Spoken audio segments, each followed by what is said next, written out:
Hi, it's Splinterverse. Welcome to another episode of D&D New Releases, where we offer first impressions of new third-party products for Dungeons & Dragons. We cover a selection of titles from Dungeon Masters Guild and DriveThruRPG each week. The titles are presented in alphabetical order by site, and all of them are linked in the video description. Purchasing the books using those links helps the channel, but you can also support us by purchasing one of our best-selling books.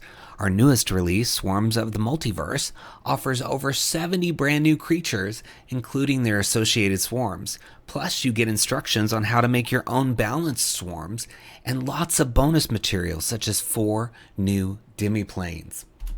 We've got lineages suitable for any setting, as well as optional lineage rules in our Van Richten's Librum of Lineages.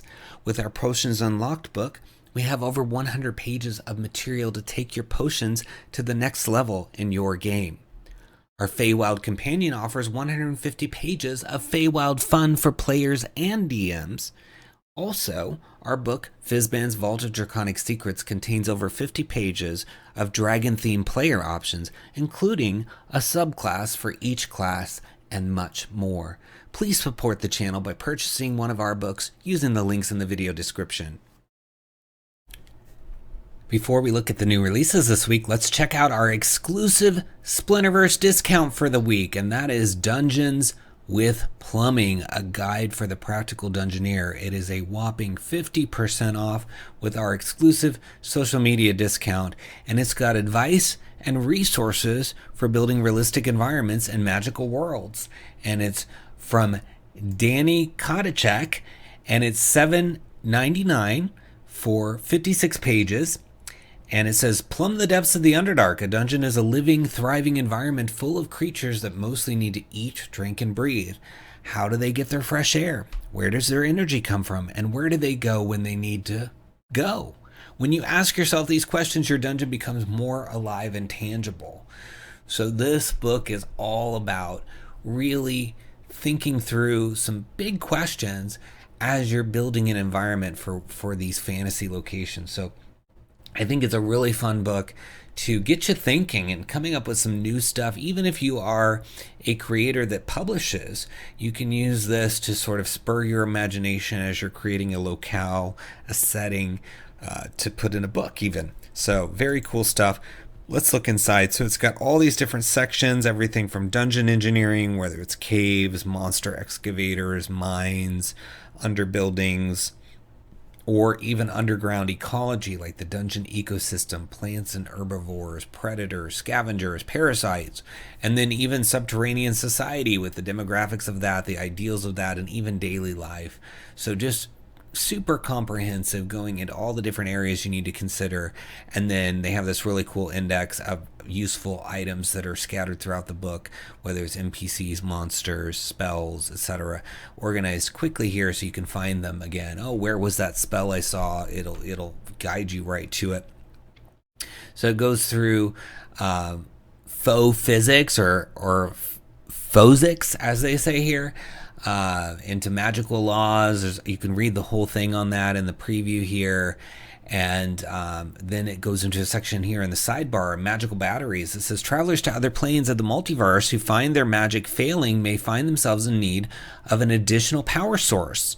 Here are 2 items that could be useful to them. So there's one called Orb of Magic Storage. It's a very rare attunement item.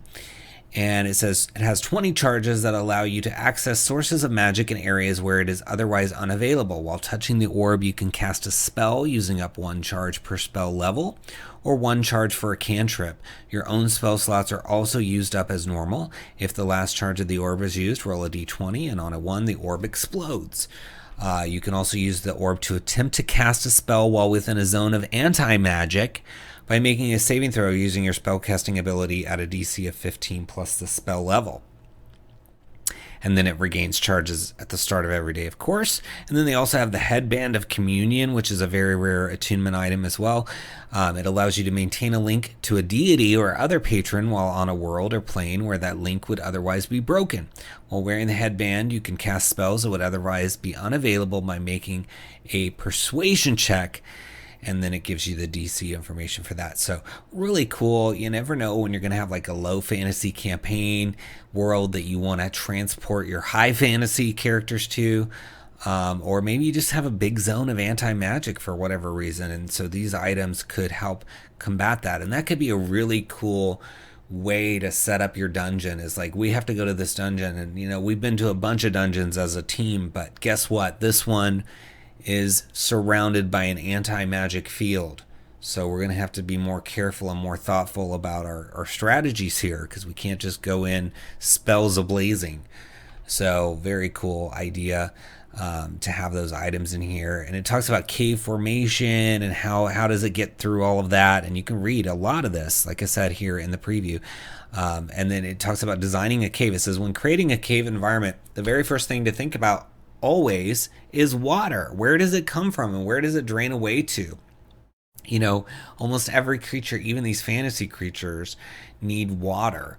So thinking about the path the water is going to take through the dungeon or the caverns or whatever you're building underground is critical, because it really just, you know, would not make sense that all their water's getting shipped in. You know, there's no arrowhead delivery person showing up and dropping the stuff off. Well, maybe there is, depends on your campaign, I guess, but it's going to be uncommon for that to happen. So you got to think about, you know, what are these creatures doing to survive down there? Because sometimes they're at a great depth and it's just not obvious how they're going to get their water. So you can see very cool graphics helping you figure out, okay, well, where would the water be from, you know, a cutaway view or an overhead view, etc.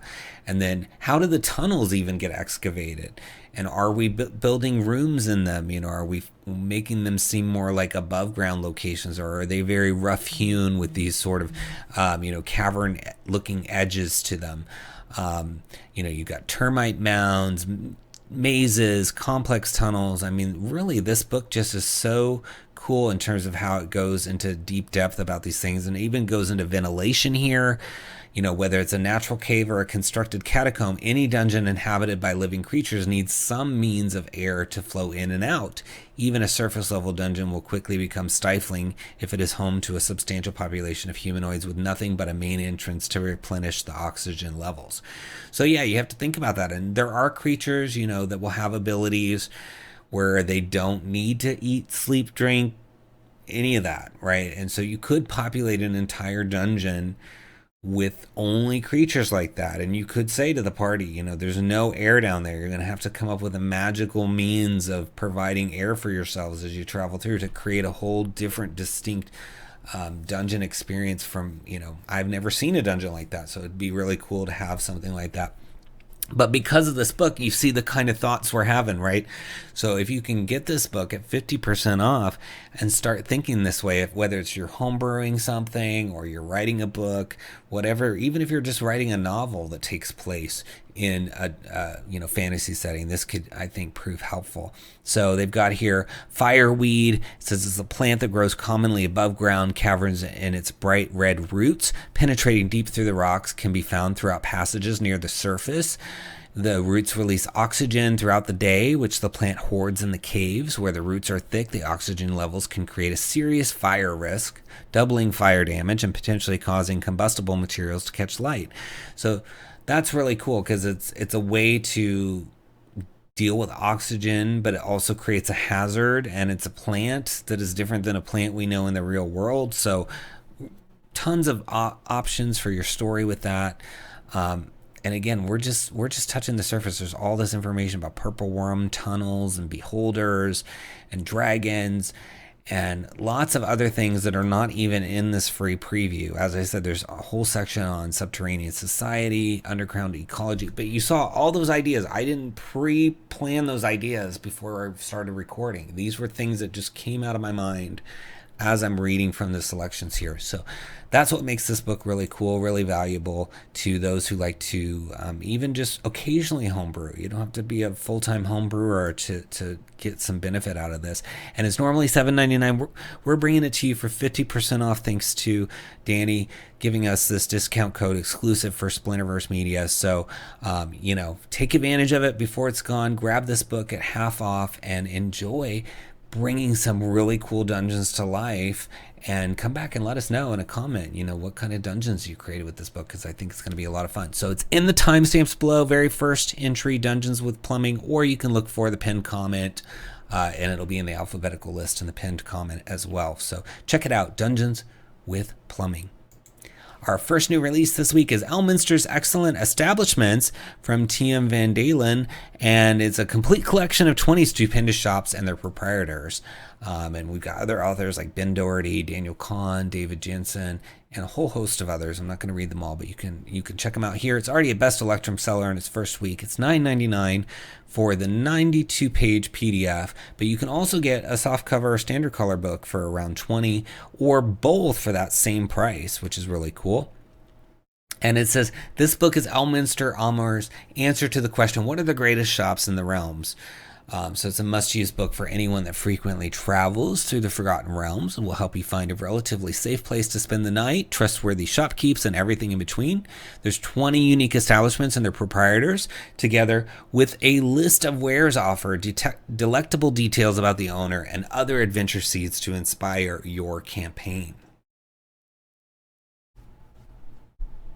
And you can see the book has a really nice layout, all sorts of artwork to go along with these different locations. There's even some photos of the print edition that you can look at. And then the preview has 20 pages out of the 92 to kind of give you a really good sampling.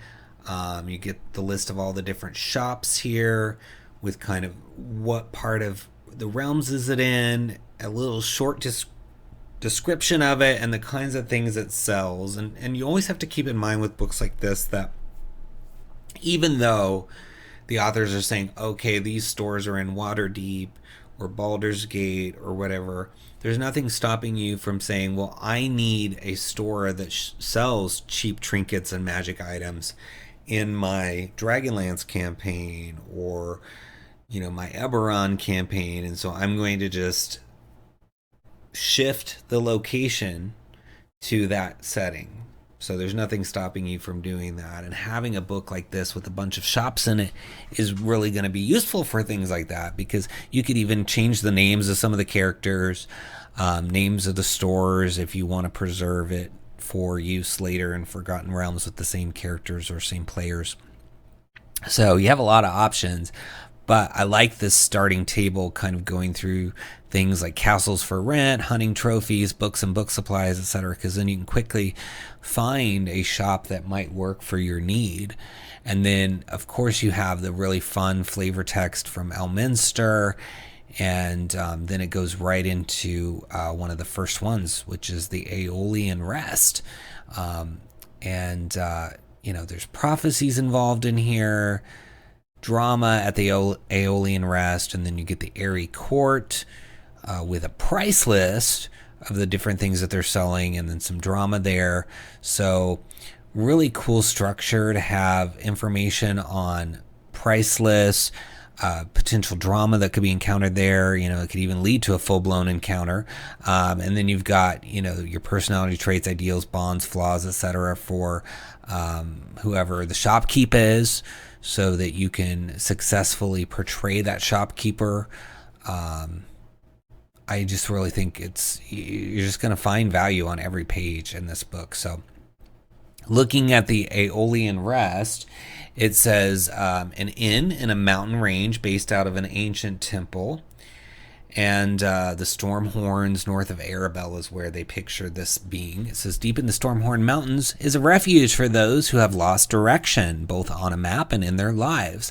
Amid the snowy peaks between Knoll Pass and the Highhorn Pass, there lies a building far too grand for its current purpose. Anyone who steps through the door finds that the inner opulence has been preserved in much the way a historic ruin might be, given the motifs to the lost god 𝘽𝙤𝙀𝙀. There is something unusual in the air beyond the metallic scent of melting snow. So, very cool description. Gives you a feel, and there's more that you can read. I don't have time to read all of it in the video, but I hope you come here and read through all of this, because you're going to see the entirety of the Aeolian Rest in the preview, as well as several other shops. So you've got Zal or Zally, I'm not sure, Silverwing, and goes into details on that character who's the bartender, who's heard every story half a dozen times. It says personality trait: sometimes the only way to get someone to move forward is to show them what they're trying not to see, which is true. That's a good personality trait. And then it's a great way to bring up plot hooks for future adventures, because there's a card reading system there to just kind of give a prophecy. So it gives you a timetable, who they see and what they see.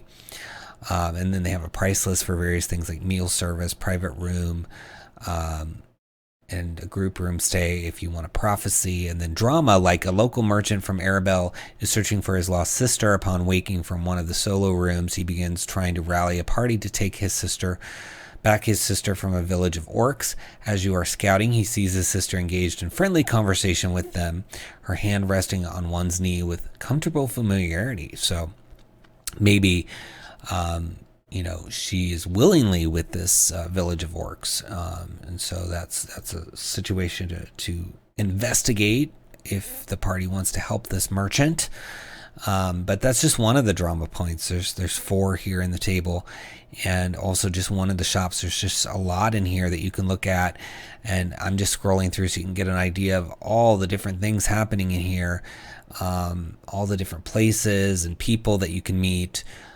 So I feel like this has a lot to offer, and $9.99 is a really good price point, and $20 for print on demand plus the PDF is really cool. So check it out. It's under Elminster's Excellent Establishments in the links below. Give it a click. All right, next we have Honor Among Thieves, a level 7 adventure from Elven Tower. It's only $1.95. And it says, in Honor Among Thieves, life is harder in some places of the world, but the people's ability to adapt is often greater than the dangers or difficulties they find. Hence, the people of Spearhome City do not complain. They've learned to love the Red Desert, their home. But what they cannot learn to love or adapt to is 𝙤𝙘𝙘𝙧𝙀, the dragon who decided to move to the arid vicinities 10 years ago. The dragon's greed increases each year, and the monthly tributes have become unsustainable. So there you go. They're tired of paying this dragon tributes, and so there's going to be a problem. And I'm just scrolling so you can see some of the really cool layout. Elven Tower always does a nice job of laying everything out and giving you value, because you get, not only do you get the PDF and EPUB versions, but you get the print-friendly black and white version, and then you get separate high-res and Roll20 or other VTT maps when you purchase one of their titles. So for $1.95 to get all of that, I think that's beyond reasonable. I mean, that's a steal. So you can see here, you get to see the entirety of the book before you purchase. So as usual, they have really cool adventure hooks, and then they get right into the adventure with almost all of the rooms getting some flavor text for you to read, and you can see the really cool maps that are in here. This one especially looks really cool. Something got damaged or something here. It looks really cool. A lot of these places are not pretty. They're going to have damage. They're going to have problems. So it's nice to see that depicted on a map. And, you've got 𝙤𝙘𝙘𝙧𝙀, who is a CR8 gold dragon. And there's even a magic item here, the Ring of Equilibrium. So it says, this is a featureless band of an unknown material similar to adamantine but harder. The ring traces its origin to the first period of the material plane. It says, a human attuned to the ring sacrifices 50 years of their lifespan to empower the ring and open a gate to hell. The gate lasts for 7 days. During this time, demons and other evil abominations cross the Arcana Passage and wreak havoc on the world. Wow, I can see why it's a legendary item. You can cause a lot of trouble with that. So, and I would presumably want to be like an elf or some other race to use that, because, you have to give up 50 years of your life to wreak that kind of havoc. So pretty cool though. And the adventure hooks here, I always like reading those from Elven Tower because they're really fun. It says the characters are summoned to Spearhome City by the Red Desert's outskirts, the largest settlement in the area. Lord Amphiquilus, the city's ruler, begs for their help as he has heard of their past deeds. He shares the map to the vault of the gemstone blades. The characters must retrieve them and reach the gold dragon's lair in the Red Desert. But then there's another option. The characters search for an artifact called the Ring of Equilibrium. Careful research indicated that 𝙤𝙤𝙘𝙀 has the fabled item. The characters must extract it from the dragon's hoard. I mean, that's another angle, you know. You're going to have to get into this hoard and steal something amidst all of it.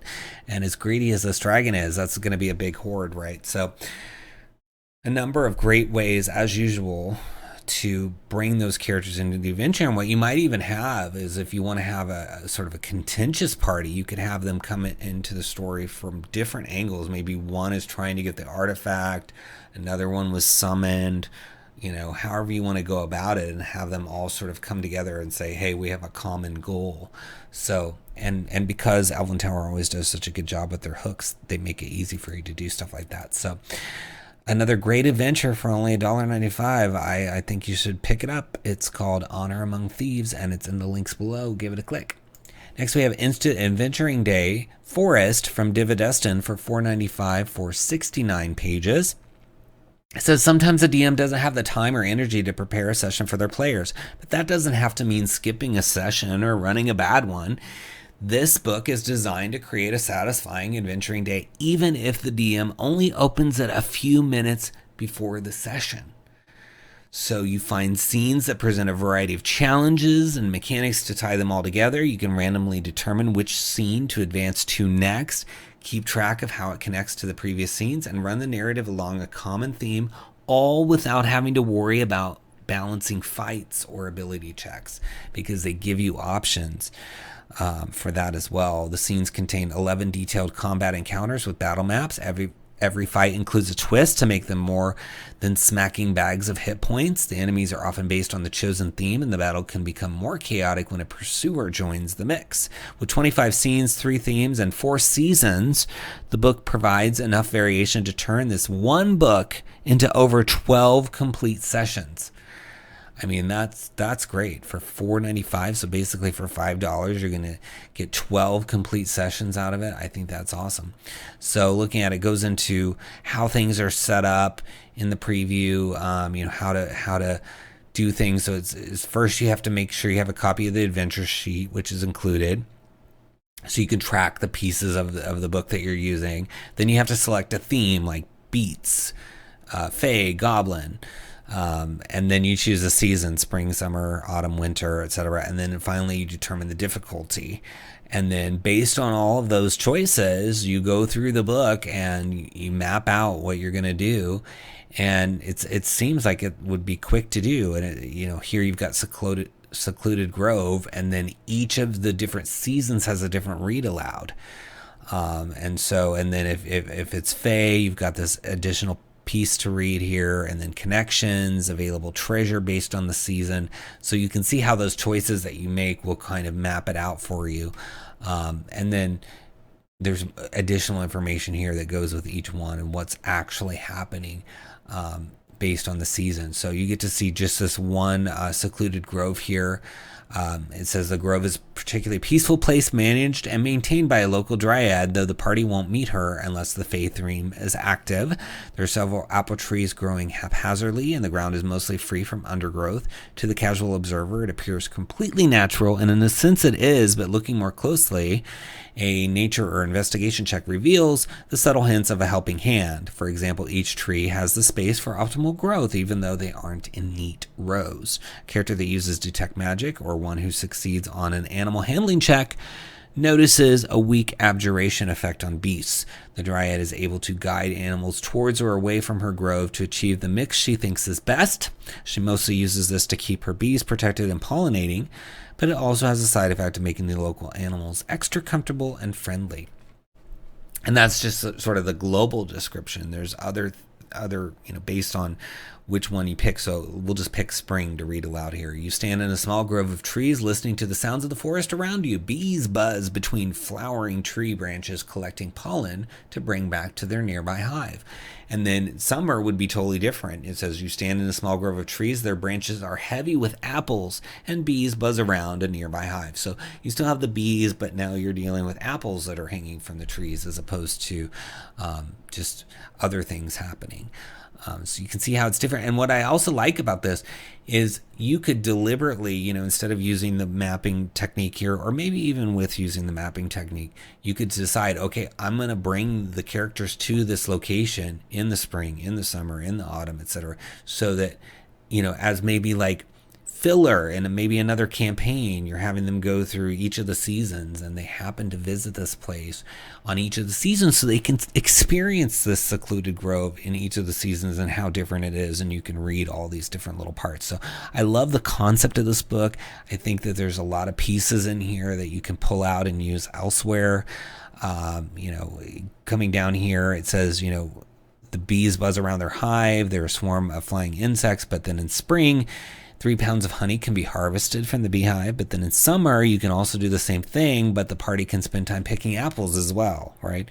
And then there's, combat things that can happen, especially if you pick the Fae theme and all that good stuff. So love this experimental way of quickly coming up with linked adventures that are balanced and that you can come back to over various seasons. So I'm hoping that this is the start of a series, and they're going to do like desert and jungle and some of the other environments. So Instant Adventuring Day, in the links in the video description. Give it a click.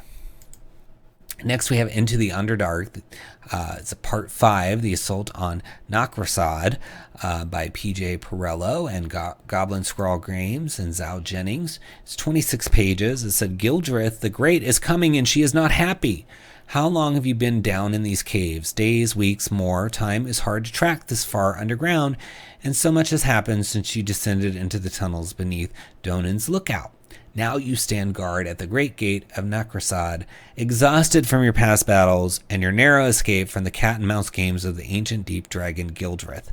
You hear the hoots and hollers of her horde of bloodthirsty minions just beyond the city walls. A battle is coming, a battle against great odds, a battle that will test your mettle like none before, and you wonder if you are up to the task. So it's an adventure for 4 to 5 characters at 5th to 7th level. And it says there's a massive battle that's going to be raging across the city, and there's a giant map of the city and several new monsters, as well as VTT maps. So very cool. So you've got your background, some scenes. You can see here it's going to be involving the city map, of course. And if you don't even have the other parts of the adventure, it looks like there could still be some really fun things in here for you, because you could probably have somebody kind of joining this battle already in progress. So this is the adventure picks up with the character standing in defense of Naakrasad's great gate. Hordes of creatures in service to the ancient deep dragon Gildreth advance on the city, leaving the citizens in the party with no escape. While the invaders batter the gates, Naakrasad's archers do what they can to thin their ranks with volley after volley of crossbow bolts. A beast bursts from beneath the ground just beyond the gate, scattering the defenders and throwing the party into the midst of a desperate battle. So very interesting. And then you go right into the gate is breached, and you're dealing with a Bullet and Darrow. And then you've got the walls come tumbling down, and you're dealing with Driders and other Umber Hulks and things going on. And then scene 3, it says, Ranayev was fighting her way toward Gildreth when the party and Celts unleashed their explosive attack. Now she's caught behind the enemy lines, cut off from her allies and her ranch. Celts asked the party for their aid in rescuing Ranayev and escorting her back to her ranch, where she and her herd of deep Rothe can stampede Gildreth in front of the mushroom patch. So a lot is happening. You can see this is going to be tense, because there's going to be massive battles across this whole city. There's even areas here circled to kind of show you what's going on. So I think that could be fun. I mean, it's very cinematic and very cool. And I think it'd be a good time for your table. So check it out under Into the Underdark in the links below. Give it a click.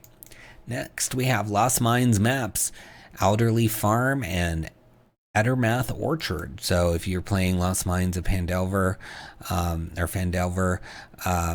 and Dragon of Icepire's Peak, this is like a map pack for those areas of the Forgotten Realms, so that you can quickly load those into your VTT and not have to worry about, oh man, what do I do? I've got to come up with a way to make this happen. But it's only $250 to get 20 pages worth of maps.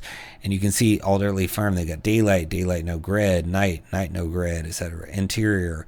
So, and you can scroll through in the preview and see all of the different maps. So we're seeing here the farm kind of field area, and then you're seeing some of the structures.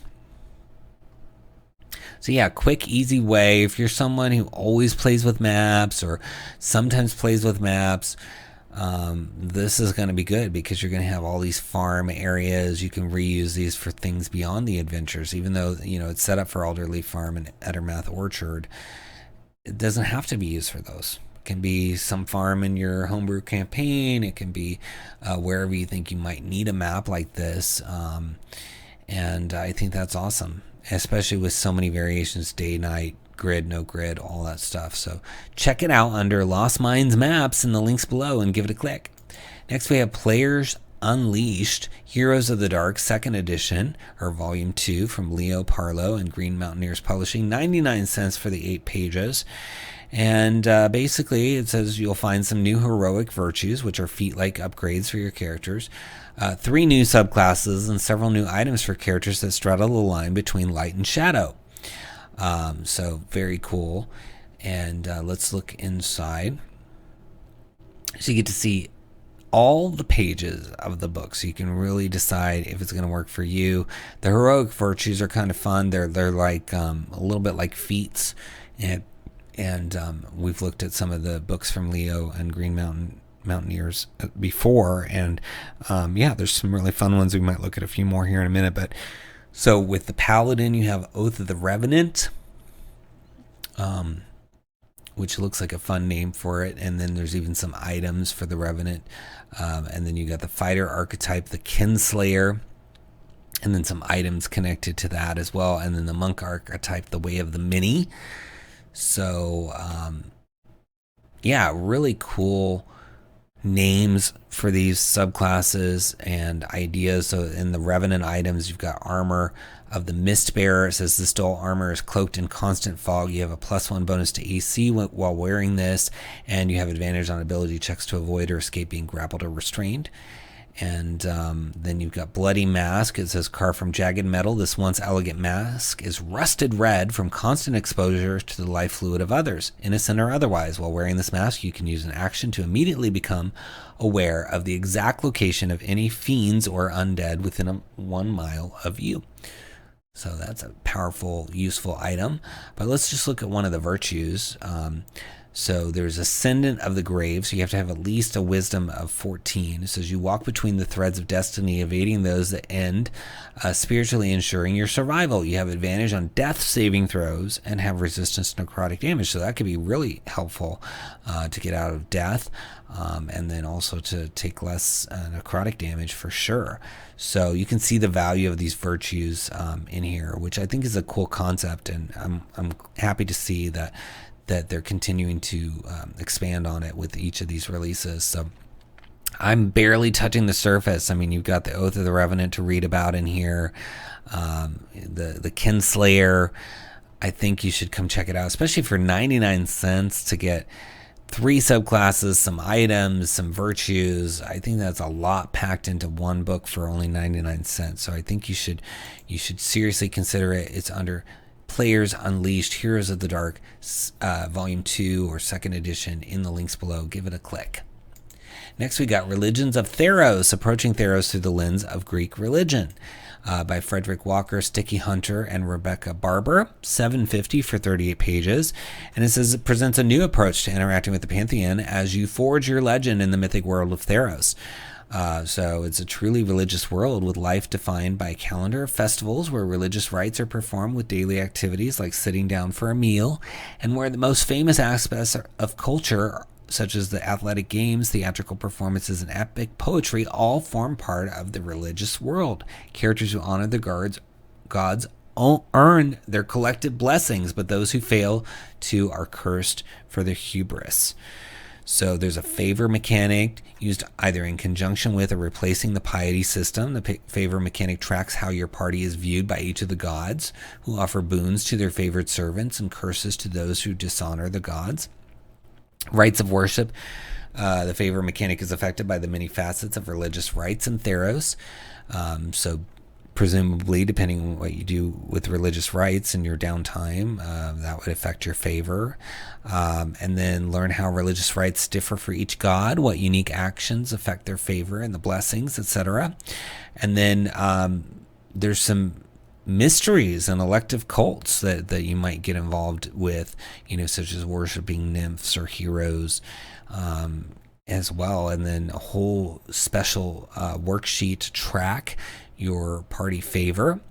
So really, really cool and fun artwork from Ansvar and Sticky Hunter, of course, in here as well. Always love to see that. I think it just brings it to life. It really takes you to Theros. I mean, just this border, this font, all this really cool artwork in here. You're getting to see 9 of the 38 pages. So there's so much to see, and it's like going through each of the gods, right, and talking about what's going on. So we just ended here at Karamitra. So it talks about Karamitra, and then it talks about the rites for Karamitra. So it says, Karamitra's domain is one of cycles and constants. As such, her worship is regular throughout the year, focused around feasts that take place on the eve of a full moon, where libations are poured and occasional sacrifices are made in celebration of her role in the family, community, and agricultural life. So really cool. And it says, worship of Karamitra is an intrinsic part of the agricultural life on Theros, where rituals of worship are tied to the land, votives are buried in farmland, and libations poured upon the fields. The grandest offerings are made at feasts, both when a cycle of the farm year begins, such as the sowing of crops or the birth of calves, etc., as well as when they're reaping the harvest. So that fits. I mean, it makes sense that Karamitra would be interested in that. And then it says, affecting their favor, celebrating union, taking part in a ceremony that celebrates others' love, such as a wedding, the growth of family, or the achievements of community, increases favor with Karamitra by 1. And then you can do community projects to increase the favor by 2. All kinds of different things. The right of the wheat field can increase it. And then when you have a favor score, +5, +10, certain benefits happen. Or if you have -5, -10, negatives happen to you. So on the +10, it says, blessed abundance, a field of food crops worked by 1 or more creatures in the party for a year produces twice as much food when harvested. Additionally, creatures in the party can each eat half rations and gain the benefits of eating full rations. Their food magically supplemented by Karamitra's blessing. But the worst thing is -10, and it says, let no food fill your stomach. Creatures in the party must eat 3 days worth of food each day or gain a level of exhaustion at the end of the day when they do not, which can only be lost the next time an affected creature eats 3 days worth of food in 1 day. So, gotta keep balance with all these gods, or you're gonna face the wrath of them in these negative ways, which is really cool. I think it could be fun to weave this in and just deepen the connection with the deities, because out of all the settings, I think Theros is really interconnected with the deities, and so it could be a really fun mechanic to explore. So check it out. It's in the links below under Religions of Theros. Give it a click. Next, we got Secrets of the Dead by Malachi Bell, $4.95 for 23 pages. So it says, the essence of the soul holds a power that many desperately try to tame. Beware, even the mightiest of those who seek to avoid death will meet their final end sooner or later. So there's a host of character options that allow the power of undeath to take on a more scary role in your campaign, from new lineages to optional class features to even some new spells. So you can see there's undead traits, so that could be some of the lineages, and then there's some optional class features like Channel Desolation, Energy of the Soul, Ethereal Cage, and then a whole bunch of feats like Eidolon, Sacred Eidolon, Floating Head, Flame Skull, etc., and then spells like Animus Vessel, Fateful Omen, Withering Grasp, and then some treasures like the Anointed Holy Water, Armor of the Forlorn, Spirit Cleaver, the hands that walk. Very, very cool. And then you get into the preface here, and then Denizens from Beyond talking about what is undeath, and we'll look at the undead traits here. And then the rotten flesh. The most common path of an undead is to simply carry around the corrupting energy, consuming all life they come across. These beings rarely have sentience, as they merely attack the nearest thing in sight. Zombies, ghouls, ghasts are most widely known of this lineage. Typically, undead of this nature are created by animating a freshly deceased being. They will still carry the wounds they received in life, with the fatal wound as fresh as the day it was given. Rotten flesh undead are most often the strongest of their kind, as the negative energy coursing through their bodies is constantly repairing its form and making it stronger. So, and it goes through some traits. So it looks like, yeah, it's going into, so it's not really a lineage in terms of, the lineage is introduced in Ravenloft, at least that's what it looks. It's more like a race. So there's a kind of a problem in the TTRPG space. People don't like to use the word race, which I totally understand, but then they're using lineage instead, and lineage is actually a very specific thing now. So just so you know, it's races that it looks like that are in here rather than lineages, at least as near as I can tell. I could be wrong. Yeah, I've heard heritages, I've heard all these different terms. So hopefully eventually Wizards will sort it out and call races something other than races. But until then, there's going to be some confusion. So you get ability score increases.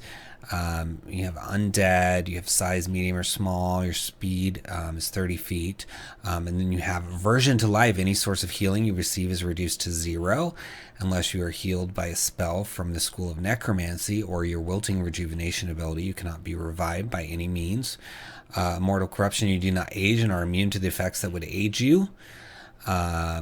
Wounding touch, when you make a weapon attack or unarmed strike, you deal an additional necrotic damage equal to your proficiency bonus. And then wilting rejuvenation, as a bonus action, you can expend a number of hit dice up to your proficiency bonus and regain hit points equal to the amount rolled. When you use this ability, non-magical plants within 10 feet of you wither and die instantly. And then you regain expended hit dice at the end of a long rest. And then this would be, the rotten flesh would be like a sub-race, I guess. So you have rotting stench. Your decaying body gives off a repugnant odor, enabling creatures to have advantage on perception checks that rely on smell to spot you. So cool. I like this. I think there's a lot of very cool undeath themed stuff. I like how it's the layout is with this really cool dark edges, almost like a Ravenloft book. Yeah, really fun. I think this, if you want to bring something that ties into undead stuff, necromancy, bringing characters back to life, having a character that's returned to life as an undead, could be really, really fun. And that's not all. There's other stuff in this. There's spells. There's, other things that we didn't even see in the preview. So I hope you check it out. It's in the links below under Secrets of the Dead. Give it a click. Next, we got Snobgoblins Guide to Desert. It's additional options for playing a desert game by Aidan Blonsell. $4.95 for 23 pages.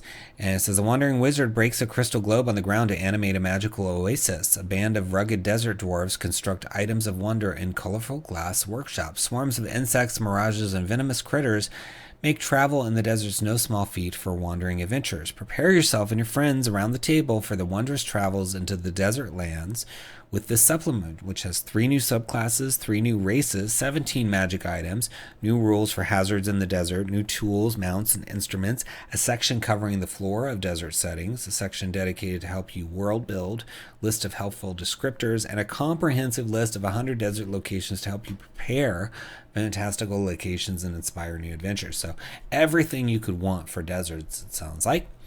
So looking inside, you've got some background, so some desert archetypes like alchemist, animal tamer, archaeologist, and then it goes into like what you get for those. So like your skill proficiencies, your tool proficiencies, and then the type of animal companions you have, and your feature like animal tricks.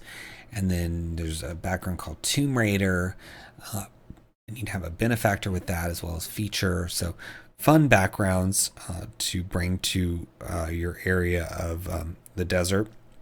And then there's even magic item origins. Where did it come from? Is it in a fallen empire? And what does that mean for the item? But like, let's look at just one of these. So animal tamer, it says you get obviously skill proficiencies in animal handling. And then another skill of your choice, and then tool proficiency, vehicles, land, and 1 music instrument, and then you get a donkey or a mule, rations, a basket, all kinds of other good stuff. And then there's a table of animal companions, and then your feature is you share a bond so close with your animals that you can teach them certain tricks that might come in handy during your adventure. Smaller critters such as ants or spiders might be taught small shows, or they can help you intimidate those that rather not interact with them. And larger animals can be taught to fetch items or cause distractions that might just fetch you a much needed break or safe haven. So that could be fun. Those aren't really like game breaking things that these critters can do, so I like that the author kept it reasonable, so that you can actually incorporate this without needing a bunch of mechanics or balance or anything like that. It's just like an automatic success, you know, that the animal is gonna do whatever, you know, it's gonna create a distraction, and then you might still have to beat a check to like actually have it work on distracting the person, but the fact that the animal can do it is your feature. It just automatically knows how to do these things with, you know, with your commands or whatever. So very cool, fun other stuff in here, and you just don't see a lot for deserts. So I think you should check it out under Snobgoblins Guide to the Deserts in the links below. Give it a click.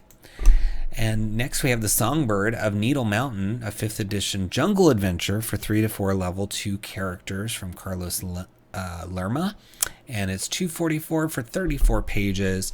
And it says the adventure takes the characters deep into the cat's tongue jungle to retrieve the long lost treasure of an ancient tribe. And it says it's got a small adventure with a magical item, a vertical mini dungeon, tiny little mushroom companion with a squeaky voice, and ancient ruins. And very, very cool. And then eventually they're going to add a map pack and a token pack, which is cool. So I'm not sure if it'll be added to this or it'll be separate purchase. But I love the cover, and just flipping through this earlier, I was really astounded. You can see not only the whole book, but I was just astounded by the quality of this. I mean, typically with adventures on DM's Guild, they look good, but they don't have a lot of original artwork usually, and this seems to have a ton of original artwork and a really fun layout. I mean, whoever did the artwork and layout on this is just a star, because I mean, look at the beautiful artwork here. It's so easily looked at. I mean, I love just looking at this little place called Moonstone and the Cat's Tongue Jungle, and I mean, even the flowchart looks really, really nice. So I love that. I'd love to know what software they use for the flowchart, even, because that looks like a really good tool. And I mean, they've got little animals in here like Mussy and Ballum. And I mean, I'm just scrolling through quickly so you can see everything. I mean, even the maps are gorgeous. So I'm really astonished by the professionalism of this. Again, for somebody who did this through the Storytelling Collective, which is a great resource, to get started. with writing. It's just normally it's usually, you know, more stock art and things like that when you see these, but Carlos, it looks like, is the artist as well. So I'm just astonished. I think this is a major talent being born right here. So I think anybody who gets this is going to have a feast for the eyes for sure. So let's look at some of the other parts of the book. Let's look at some of the words and see what we find there. So Adventure Hooks, it says, here for magic trinkets, the characters can be visiting Moonstone to see the famous artificer Nellie Omanala, whose reputation has traveled wide through the realm. They believe she can help them with some weapon enchantments or interesting magic items. Nellie can then recruit them for her mission. So that's just one potential hook. Yeah, that sounds good. It talks about creature stat box, balance, the different people involved. So let's read about Mussy Oompi. Mussy is a myconid sprout that likes to wander around the jungle to the chagrin of their carekeepers in the small settlement of Champignon. So very cute. And Moonstone is that location that I showed you earlier right here. It looks so cool. Just sort of, I love how it's like a little water village with like the houses on it and stuff. And then there's different, you know, locals involved and words on the street and stuff. So very, very fun. And so let's read a little bit about Moonstone. It says, the sun sets on the lakeside village of Moonstone, and as the sky dims, the lights of candles and torches start to spread, lighting the homes of the villagers that are finishing their workday. Fishermen tie down their small boats, merchants put away their wares, and farmers return to their houses looking tired but satisfied. Some of these folks walk towards one of the most impressive torchlight and candle displays of the village. The Mango Maduro, a moored ship, turned into a floating tavern and inn. The smells of the grilled seafood and strong spirits greet those approaching the gangway to enter the tavern. Welcome to Moonstone. So yeah, you get a really good feel for it. And there's some tables for some of the locals and rumors. Yeah, I just can't say enough about this. I mean, this looks like it's going to be so fun. And just being able to show these images to your players, say, oh, you see this, you know. Yeah, I'm excited. So check it out. It's under Songbird of Needle Mountain in the video description links and the pinned comment links as well. So give it a click and enjoy the artwork. $2.44, great price. All right, well, that's our last DM's Guild title. Before we move on to DriveThruRPG, please consider purchasing one of Splinterverse Media's books. We have 6 different books we've released, including our most recent, Swarms of the Multiverse, which is over 180 pages in print and digital, for Dungeon Masters to get access to 70 new creatures, brand new. They're not upgrades. They're not just reskins. They're brand new creatures, and they all have some sort of connection to swarms. Either they create swarms, they command swarms, some sort of connection. So you end up with 140 different stat blocks. You end up with instructions on how to create swarms and all sorts of bonus material, because each of the creatures gets a minimum of 2 pages. So you get their tactics on how they fight, including a playlist, so you know exactly which actions to use in which order if you want to use that. You also get things like magic items and demi-planes that are connected to these creatures, a wild effects table. I mean, it's just packed full of fun things, even swarms that are more like hazards rather than monsters with hit points. So check that out in the video description links. We've also got the Feywild Companion, which is our platinum best-selling title. It's over 150 pages on digital or print, and it's everything you could ever want for the Feywild or Fey settings. It's got creatures, it's got subclasses, magic items, spells, adventures, encounters. I mean, anything you can imagine related to Fey stuff. It's in there, including flowers that do very special things to make that Feywild seem truly wild and truly Fey, as compared to other ways to make it seem that way. I mean, it really, you use the flowers of the Feywild that we've created, and it will feel otherworldly, which is really awesome. And then we've got Potions Unlocked, which is over 100 pages, digital or print, with brand new potions and optional rules for making potions more interesting, including how to create potions. And you've got the taste, smell, and risks of taking some of these potions described in there, as well as a short story, origin story for each potion that you can have a vendor rattle off, including some of the vendors in the book. There's a bunch of vendors in the books with extensive backstories and maps and fully stocked price lists, inventories, etc., to make it really easy, including a school where you can have people learn how to make potions. And then you got Van Richten's Librum of Lineages, which goes into the new concept of lineages, including 4 new conflict-driven lineages and optional rules to manage them in your campaign and at your table. And then you got Fizban's Vault of Draconic Secrets, which gives you dragon-themed subclasses for every class, as well as horde magic items, draconic secrets, regular magic items, a familiar, trinkets, just tons of dragon-themed things, as well as adventure hooks. So it's not just a player book. Each item in the book has adventure hooks assigned to it, so that a DM can turn those into NPCs or whatever they want to bring those adventures to life.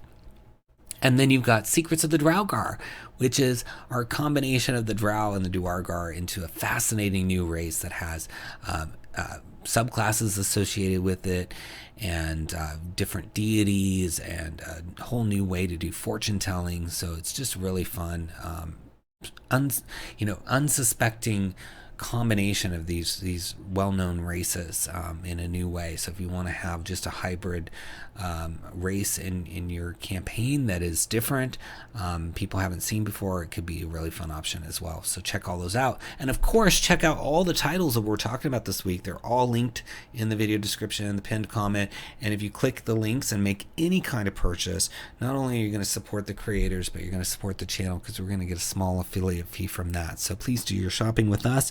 And please subscribe to the channel, like the video, leave us a comment. I will respond to all comments personally, and share the video out there with friends so we can get more people exposed to all these great titles. I mean, these titles come out every week, and we don't even cover every single book that comes out. We cover a good chunk of them, but not every single one. And so it's really hard to find all of these things. And this series is one way to do that and to build up that wish list. So please help us by getting the word out there. And thank you so much for watching. Let's check out DriveThruRPG. First up, we have Bizhan the Tinker Dribbles from 𝘽𝙤𝙬𝙧 and Cliff Dunn with a suggested price of 99 cents for 12 pages. It says, life on the streets of Ardeshir is hard at the best of times, and these aren't the best of times. The clever, industrious, petty criminal, tinker, beggar, and Yellow Lotus addict, Dribbles makes his way through the world of Xul as best he can. Although he has taken it on the chin, he manages to navigate his way through the neighborhoods of the Free City, living by his wits and native-born talents, sometimes catching a hot meal at the Temple of Baal, or selling repurposed merch off the back of a wagon. He manages to survive and thrive where others lose themselves. Maybe his personality and the fact that he can charm a cat off of a fish cart have helped the quick-witted Dribbles live to chase it another day. So this book is focused on an NPC, and you get background information on Dribbles, suggestions for incorporating Dribbles into your campaign, and then of course other things connected to the streets of Ardeshir, including adventure hooks, stat blocks, and the city itself. And this is part of the drip release strategy from 𝘽𝙤𝙬𝙧. Each week, usually there's a new book, smaller number of pages that when combined with all the other releases, you find out about the mega continent of Xul and the free city of Ardeshir, helping you build up your knowledge for this setting. And of course, all the things released in this series can be placed elsewhere. They don't have to be in those locations, but what I like is that it's very low cost to get you some information you can use either for Ardeshir or elsewhere. So looking here at the preview, you get to see the whole book. So you're getting an intro to Dribbles here, and then life on the streets there. And then there's somebody named Deskillis who has a CR of 2. And then, of course, Dribbles himself as a CR14. And just a lot of information. And as usual, huge, long adventure hooks, which are really helpful. So we'll read one here. The fog. It says, for the past week, a mysterious fog has blanketed parts of Vatishar. Reports suggest that anyone caught in the fog awakens the next morning with no memory of what happened the night before, and their bodies covered in cuts, scrapes, and bruises. One of the victims is Dribbles, who describes feeling nauseous, followed by complete sensory deprivation. Who or what is responsible for the fog and the apparent injuries against those engulfed by it? Is the fog enchanted, scientific, or supernatural in nature, or something else entirely? So that could be fun, like a mysterious fog and what's going on in the city. Could be really, really, really cool start to something. And fog is always mysterious to me. So it says, Vatishar, life on the streets. Although living on the streets can be a solitary and lonely affair, Dribbles is actually a very social person. Being sociable has meant that over the years he has taken to associating and partnering in crime from time to time with a kindred spirit. The first of these was Jimmy, a young Lotus addict who lived on the streets near the arena of Vatishar for several years before finding a friend and mentor in Dribbles. The two ran a street hustle scam, creating counterfeit copper ryle coins made from mud-based ceramic pottery using hand-carved wooden mold that Dribbles made. Dribbles was successful the first time he used the bogus coins to purchase Lotus from a low-level crew working for the Mugamba cartel criminal organization. But when the pottery coins were passed along to the crew's chief, she recognized them as fakes. So you get a whole, this is deep lore, deep history of Dribbles and friends of Dribbles and the crimes, plus, of course, all the requisite stat blocks. So always love this. So much lore. If you love lore, you've got to get into this series because 𝘽𝙤𝙬 and Clifton, they always bring the lore. And that's awesome because you imagine getting all the series, and you could get probably the whole series for really cheap. Most of them are around $1 or they're free. So you could read all this and just have so much background information to use either as is or elsewhere. So check it out. It's under Bizhan the Tinker in the links below. Give it a click. Next, we have Chert's Gate, an adventure from Kabooter Games for OSR. It's $2.95 for 9 pages. It says, Chert is a troll, a mean, ill-tempered, foul-mouthed troll. He's even more ill-tempered because he can't find a bridge that isn't already occupied. Out of pure spite, he's created his own bridge by smashing up a roadhouse, eating all the people, then pulling down a tree across the King's Road and charging tolls to move it and let people through. So that's fun. I love that notion that he just can't find his own bridge, so he makes one. So you've got the background, the hooks, the scenario, role-playing Chert, and area descriptions for the adventure. And you can see this really cool-looking map with things marked out, and then there's even some 5th edition stats in here. So even though it says OSR, it's also 5th edition compatible, which is awesome. So you get 2 for the price of 1. And there's some treasure in here for Chert as well. But it says role-playing Chert. Chert is a crass, foul-mouthed, and arrogant, especially when his customers don't appear to be a threat. He adores the flesh of sentient humanoids and wine, though he'll settle for mutton and ale. Using a voice and or accent like the trolls in The Hobbit will instantly set the mood. So he says, hello, weaklings. Welcome to my gate. There'll be a small fee for your to pass, see? So they've got some, dialect stuff that you can use here. He stands 9 feet tall and weighs 500 pounds. And he's got greenish black hair. He walks upright but hunched forward with sagging shoulders. He's got an uneven gait, and when he runs, his arms dangle and drag along the ground. For all this seeming awkwardness, he's very agile. So yeah, lots of cool detail. I love that it's both 5th edition and OSR. So this could be really fun and quick and super cheap, $2.95. So check it out. It's under Chert's Gate in the links below. Give it a click.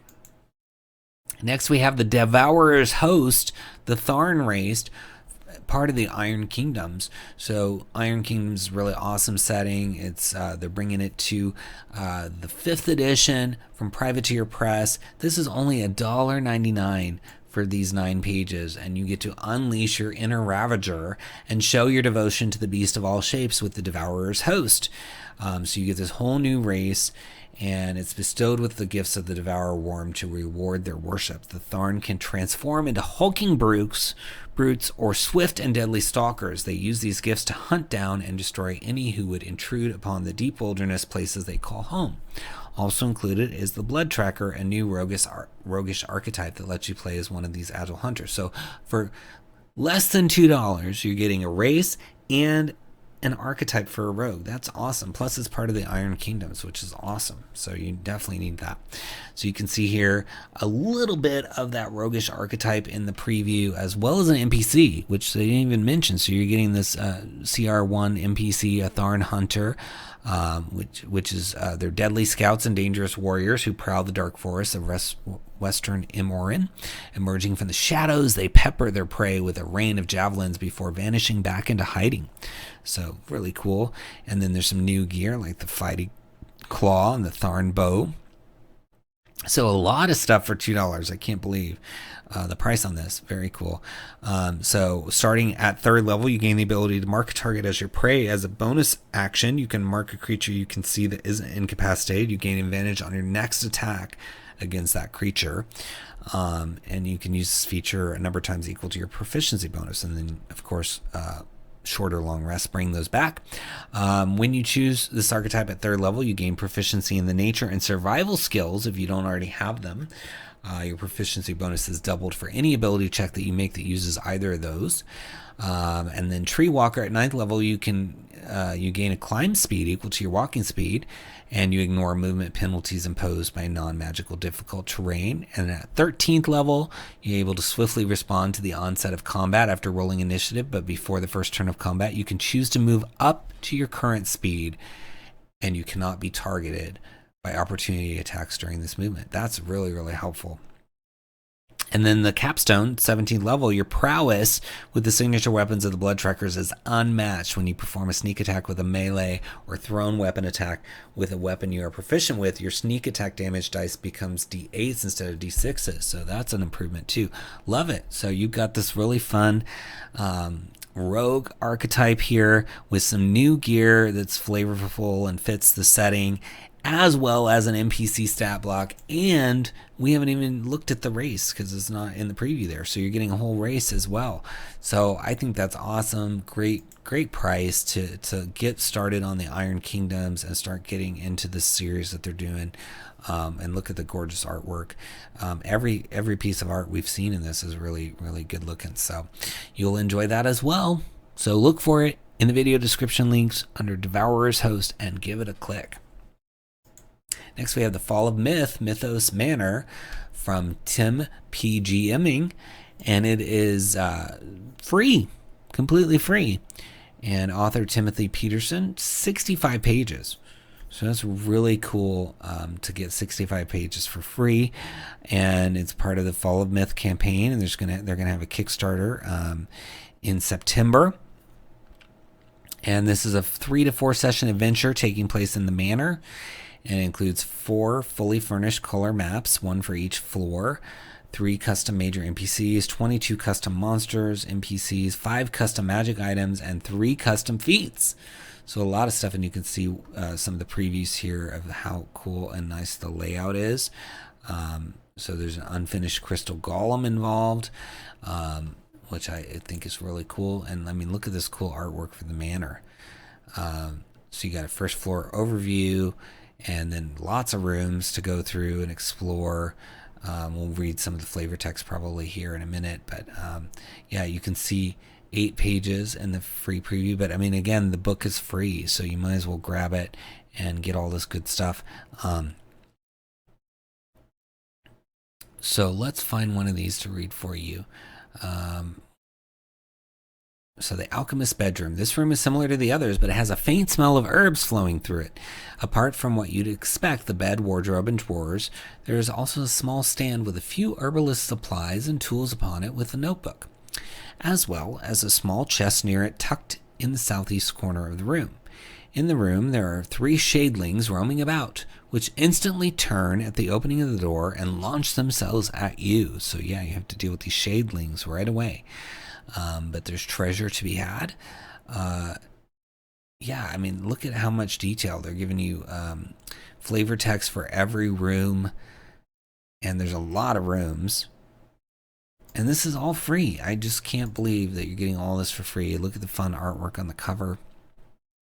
I think it could be just a really good time. And you know, this is just now August, so that gives you a whole month to experiment with this and see if it's a Kickstarter you want to back, right? A lot of people regret missing out on some Kickstarters, so I think it's worth grabbing this for the free stuff and then to see if maybe you want to get in early on that Kickstarter. A lot of Kickstarters, they offer that early bird special too, so if you back it like within the first 24 hours, you get a lower price. So check it out. It's under Fall of Myth in the links below. Give it a click. Next, we've got the Game Master's Book of Legendary Dragons from Topics Media Lab. It's $14.99 for 256 pages. A variety of authors, including Aaron Hubrich, Dan Dillon, Cody Lewis, etc. And it is not necessarily a new release. It's been out previously, I believe, but it's new to DriveThruRPG. And Topics does really great books. There's a number of books. You can see one down here for Traps, Puzzles, and Dungeons that have this sort of similar style cover. I have their NPC one, which is really good. And they have one, they have a bunch of them, I think, you know, one's on encounters, I think, as well. And so they're always well received, well made, laid out beautifully. So this one is no exception to that. And so it says game masters and players alike are familiar with dragons and the threat they present in the world's most popular game. They become so well known, however, that some might say the magic has worn off them a bit. Even with the benefit of high-profile gaming supplements, they become generic monsters, making the dragons and Dungeons & Dragons a shadow of their former imposing selves. But in this book, readers will find more than 24 truly epic beasts, each of which comes with a complete backstory, a history, motivations, lair actions, legendary combat actions, and more. These creatures are designed to be a worthy focus to any campaign, whether as the big bad or an unforgettable, you know, other part of the campaign. So very cool. There's also new things like dragonkin, wyverns, drakes, kobolds, and dragon races, dragon-related organizations, all kinds of good stuff packed into this. So I'm excited to see it, and you can see, you know, they've got even really fun names for each of the dragons. So you've got Galamarg, disease-ridden serpent of the maw. You've got Pelix, the stalker. Kur, the dragon of the void. I mean, just all kinds of stuff. Zuth, the eternal. And then dragon riders, drakes, pugons, dragonants, draken, and then one-shots.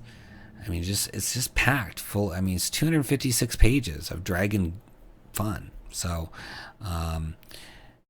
you get to read all about, you know, welcome to the book, and then, yeah, you can see some of the artwork down here for the legendary dragons. And then you get this mummified dragon, and we'll just look at this one here because it's got the intro, which we'll read, Anath Zul, mummified dragon queen. But you've got the hook for dealing with them. You've got encounter conditions, treasure, and then specific pieces of information about them, including lair actions, and then of course the stat block, which is a CR24 that has legendary actions in it as well. So that kind of gives you the feel of like how the whole book is going to be structured, which I love. So it says, in the lands of Grawl, the name Anath Zul strikes terror into the souls both young and old. It is not the great dragon queen they fear so much, however, as the zealous cultists who worship her mummified remains with their dual heart in an unholy clay jar and her body wrapped in clinging magical rags. The great dragon queen is a source of power that fuels the foul rituals of Anath Zul's deranged supplicants. This is, however, not a fate the mighty dragon would have chosen for herself, and should she ever rise again, she will be more powerful than any thought possible. So just that backstory sounds really cool. You know, this mummified dragon. And then you can see here Revora and the cult use the myth of 𝙤𝙗𝙢𝙬 to great effect. Often they attack in the dead of night and slay someone of importance, a guild leader for instance, to send word to abusers that they will not tolerate the misuse of power. But sometimes they get it wrong and kill someone who doesn't deserve to die. Fear of their power spreads nonetheless, and inside the land of Graal, the cult is a terrifying force. Any number of horrifying tales can drag the party into a story about 𝙤𝙗𝙢𝙬 and the cult. Such stories should be a lengthy adventure involving numerous victims, witnesses, and trails of blood. If the party gets too close, loyal cultists would be dispatched, and when that doesn't work, 𝙤𝙗𝙢𝙬 would be summoned to finish them off. So you get some draconic cults as well as, all the other monster goodness in this book. So I love it. I think it's going to be another awesome book from Topics Media Lab, and I really enjoyed the one I have, and all the ones that we've been able to talk about on the series. So you got to check it out. It's under Game Master's Book of Legendary Dragons, and the links below. Give it a click. Next, we got Outclassed Slayer, a new class for 5th edition from Deep Dark Designs, and it's $9.99. And I think it includes the Foundry VTT, yeah. So you get the Foundry VTT version along with the regular book. And it says, where a fighter might be considered a highly disciplined individual who spends hours each day practicing and rehearsing for combat, and a barbarian, a bestial, or savage thug, slayers might be best considered the latter given all the training advantages of the former. So slayers' unique abilities and talents set them apart from either of those. So you get 8 subclasses for the Slayer, which is cool. And you get the class itself, of course, detailed background, tons of helpful advice, step-by-step leveling guide, 3 tables of suggestions specific to creating Slayers and defining their origins, Slayer-specific characteristics, trinket chart, Slayer class kit, 2 new backgrounds, pre-generated Slayer that runs from levels 1 to 5, and then, of course, the Foundry pieces, and you can see those here. So I mean, $9.99, you're getting all this stuff. It's really cool. Yeah, I really like this a lot. Yeah, so you get the PDF copy plus the Foundry. Love it. So you get Disciplined and Deadly Killers, all the information about the class itself, traumatic events, and then even their first bloodbath, what that was, what their higher calling is. So lots of lore tables for this class, which is nice. And then creating the Slayer with quick build, and then a little bit of detail on that. So let's just look at to give you kind of the feel of this. So they have, the Slayers have experienced a traumatic event. So let's just look at the first one on each of these tables. So the traumatic event says, I had a sibling who died tragically as a direct result of an accident that I caused. So that's a really good role-playing opportunity. That would be very traumatic for most folks. And then the first bloodbath, a group of opportunistic thieves jumped me in an alley. I cut them down where they stood. So that could be their first bloodbath, the first time that they had to fight and draw blood. And then their higher calling, entropy, all creatures are fated for death. I simply let's see, I can't read that word. Let me see if I can zoom in here. I simply return matter to its natural state. So yeah, that works. Sometimes this the watermark in these previews covers the word. So yeah, all creatures are fated for death. I simply return matter to its natural state. So that makes sense. I mean, and I love that they got 3 different tables to help you build up that backstory for your Slayer, and then 8 different subclasses, and then Foundry stuff on top of it. I mean, this is, we see a lot of classes on the series. Very few give you this much stuff to get you going and get started with the Slayer class. So who really like that. It's very promising, and I think you should check it out. It's under Slayer, or Outclassed Slayer, in the links below. Give it a click. Next, we got Sorcery's Curious Places, 10 Points of Interest. Volume 2, it's system neutral, $2.95 for 24 pages. And it's just 10 places you can visit using these really cool tables to flesh out what's happening in the location, and it's kind of randomized, and then you've got this really playful artwork to accompany it, which I always enjoy. And We looked at the previous volume, and I really liked it because it's got all the different places, like the crashed void ship, the deserted bathhouse, the door to heaven, ghostly airship, etc. And then you see here in the preview the tables. So for the crashed void ship, it says, let's just roll a 1 across all of it. It says, a shipwrecked stranger in a strange land is using the ship's system to change the climate to use the ship to travel to the stars. And that's just, 10 options in each column. So you mix all those up and you can get some really cool options. Here's a picture of the void ship. And then you got the deserted bathhouse. It says a swarm of gluttonous giant toads is raising their young inside the bathhouse to survive the winter. So perfect story setting. And here's a map of the, isometric map of the bathhouse. Really cool. You're getting to see so much. You got a ghostly airship, a haunted tea house, and all of these images are just beautiful. And I love it. It's system neutral, but you can see all of those things I read are perfect plot hooks for 5th edition use or OSR. So I think you need to take a look at it, especially for $2.95 to get this really fun artwork. It's under Sorshi's Curious Places, and the links below. Give it a click. Next, we got Supers and Sorcery, the Circle of Creation. So Daylight Publications has done like a Supers and Sorcery, which is like a combination of like superheroes and magic, built on top of 5th edition, and this is kind of working along with that. So they've got this Circle of Creation, and it's basically like a druid circle with, look at all this fun artwork in here, and you get to choose your boon when you behold the conclave here. So looking inside, you can see like all the detailed artwork. And there's even something called Chagthrig Storm's Calling, a gargantuan elemental, CR 30. So it has legendary actions, so it could be pretty cool. And then you've got Bimshraw Magmahorn, depicted as a towering ram made of lava and stone plates. Bimshraw was thought to be a destructive force until Gaistar seers realized the healing and purifying qualities of its fire. Its destruction led to the rebirth, representing the element of fire. Bimshraw keeps Chogthrig and Moxapodal in line and is called the eldest brother, or Brunsmi. And so Brimstraw is another CR 30. So these are presumably different beings that you might worship as part of the circle, or at least kind of connect to, and then you get some different boons. So you can see we just looked at Bimshraw's boon. So Bimshraw's boon is seen spelled out or offered with the coals of a heart fire or forge, or maybe in the steam of a kettle. One druid once even said that the boon came to her while she was bathing in a hot spring, and a red ram appeared wandering along the peaks. When you accept Brimstraw's boon, your skin becomes thick and hide-like, granting you an unarmored AC of 12.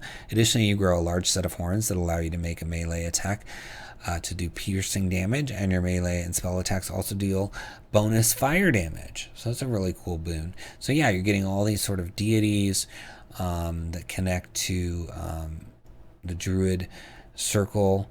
So I think this could be really, really fun. So check it out under Supers and Sorcery, the Circle of Creation, in the links below, and give it a click. Next, we have The Traveler's Guide to Elemental Chaos from Chamomile House Adventures, $4.99 for 64 pages. It says, matched with the previous Casper's Guide to Elementals, this book will allow you to play as new ancestries from across all the elemental planes, like the Azer, Gargoyle, Harpy, and Swagan, so that you can adventure from either side of the elemental planes. You can command elementals directly with the returning Summoner class, now with new subclasses, one for each of the elements. You can navigate the elemental planes or places where their power has leaked in the material plane, like the Scramble is one of the places. So just lots of fun places. You can see the ancestries, the 4 different ancestries, and then the classes and subclasses, and there's feats, backgrounds, elemental chaos, how to run that, wilderness adventures. I mean, just all kinds of stuff to bring your elemental planes to life. So we'll look at the Azers in just a minute, but you can see just really cool elemental plane stuff, which we need more of. So Āzers are a race of dwarves who helped the Ifriti build the city of Brass, but when the city walls were complete, the Ifriti turned on them, and the Āzers fled into volcanic mountains between the elemental planes of fire and earth. In order to survive, they merged their spiritual essence with the platonic fires of that plane, and now their hair, including beards, are pure fire, and their skin is molten. So you get a strength increase, you get resistance to fire damage, you get a heated body. Any creature who touches you, including unarmed or unnatural weapon attacks or grappling, takes fire damage. If the creature touches you continuously as in a grapple, they take fire damage at the start of each of their turns. And then you shed bright light for 10 feet in all directions and dim light after that, unless entirely concealed by clothes thick enough to block the light entirely. It is nearly impossible to remain unseen. And then you've got nymphs like dryads, lampads, naiads, oreads, and of course deep ones, swagan. I mean, this is really going to give you a lot of elemental options, and I love that, because the elemental planes, I just don't get as much love in 5th edition officially, right? They're there, but there just hasn't been much done with them. So having books like this to really flesh it out, give you options. It can be hard as a DM to improvise in a truly foreign setting. It's much easier to improvise in like the Forgotten Realms, I think. That said, you do have more wiggle room because you can't really be caught making a mistake in a plane that is really, violates the normal laws of nature. But still, you're going to need help usually, or at least some inspiration. And $4.99 to get 80, how much is it? 64 pages is pretty cool. So check it out under the Traveler's Guide to the Elemental Chaos in the links below. Give it a click. Next, we've got Wyrd Hunt for the Tusked One from Crimson Terrain, and it's $4.99 for 13 pages. Anthony Quackenbush is the author, and it's adventure for 3 to 5 characters levels 17 to 20. And you don't often see adventures for that high of a level, but it ties into, it's tough to be a god, which we've talked about previously on this show, which is all about, basically becoming a god, with your character. So this is an action-packed game, and it looks like your party will be hired by the local lord to track down and kill 𝙤𝙤𝙢 after it destroys a nearby village. So anything that could destroy a whole village is a tough enemy. But tier 4 play, 2 new holy relics, and 2 new monsters, including the divine beast 𝙤𝙤𝙢 as well. And then you get an encounter map. So it just looks really fun. And so you get adventure with your hooks here, and some more information. So let's read some of the hooks here. It says, on the orders of the king, a group of adventurers is hired to track down and kill 𝙤𝙤𝙢 after it destroys a nearby village. The local lord, in fact, wishes to take advantage of this excuse to kill the divine beast for the opportunity to gain its divine spark and harness its godly power. Another option is the Archdruid Morthond informs the adventuring party that 𝙤𝙤𝙢 has been captured by a group of hunters and is being held captive in a cage. The adventurers must find a way to free 𝙤𝙤𝙢 before it's killed. So you have 2 sort of opposing feelings toward 𝙤𝙤𝙢, and you could even have like a rival party doing one hook while your party's doing the other hook, and then they could battle each other, or you could even have other people get in the way. But it's really cool because it's 17 to 20. That's tier 4 play, and you just don't see a lot of that. And like I said, it goes nice with the It's Tough to Be a God, the other title, one of the other titles from Crimson Terrain. So I think you should give it a look. I mean, $4.99 for tier 4, pretty good deal. It's under Wyrd Hunt for the Tusked One in the links below. Give it a click. Well, that was our last new release. Let's talk about our exclusive discount on all the social media channels on Monday. Every Monday, we're bringing you an exclusive discount at Splinterverse on Instagram, Facebook, Twitter, that you're not going to see anywhere else. This is just through us and the authors that are participating. We're bringing you good deals that you can get before they're gone, and they only last about a week. So when you hear about one of these deals, you want to take advantage of them quickly before they go back to normal price. And that's every Monday around 10 a.m. Mountain Standard Time through usually the weekend of the video. So you're watching this, if you're watching it when it comes out live on Friday, that means you have the rest of that day, Saturday and Sunday, and then the deal is usually gone. So you want to be following us elsewhere as well. So This next one is going to be Ghoulimancer by Mitchell Turnbull. It's normally $4.95, but we're going to have a deal on it for you. 27 pages for a brand new class where you get to climb inside a large golem of your own design. You can create tiny golems known as moppets. There's 6 different subclasses like the Vanguard, a defensive knight-style golem able to charge headfirst into battle, or the Pathfinder made from light material. It's fast and nimble. Or Clockwork, where you're melding Ghoulimancy with clockwork mechanics, where you blast foes away. So whatever your playstyle is, there's going to be a subclass for you, it sounds like, which I like that. And it's got 56 different golem cores, which are kind of like eldritch invocations, 6 design philosophies for which are your subclasses, multi-classing rules, and then of course artwork and bookmarks and all kinds of goodness. And it's got 5-star rating. But brand new class with lots of fun stuff in it. Golems are just, I think, always cool to begin with. But then when you get the opportunity to have so many different subclasses and really fun artwork to go with it, I think it's going to be great. And it's not going to be $4.95. We're going to have a special price for you. So stick around at Splinterverse on Twitter, Facebook, Instagram, Monday, 10 a.m. to find out exactly what the price is going to be and grab it while you can. And some of these, they're limited in number. Like we've had ones where it's like only the first 50 get the deal. So don't want to miss out. And I really think this is a good title to pick up and explore. All right. Well, that is all we have for you this week. Consider purchasing our books. We've got 6 great books down there in the video description, including Swarms of the Multiverse, for you to check out. So go down there, click those links, and consider adding those to your bookshelf. Also, click on all the links and support all these awesome creators that we've talked about today. They really need your encouragement to keep doing what they're doing, and I'm sure you'll enjoy the works that they put out there. And if you make any purchase after you click any of the links, we will get a small percentage as part of the affiliate program. So please do your shopping with us.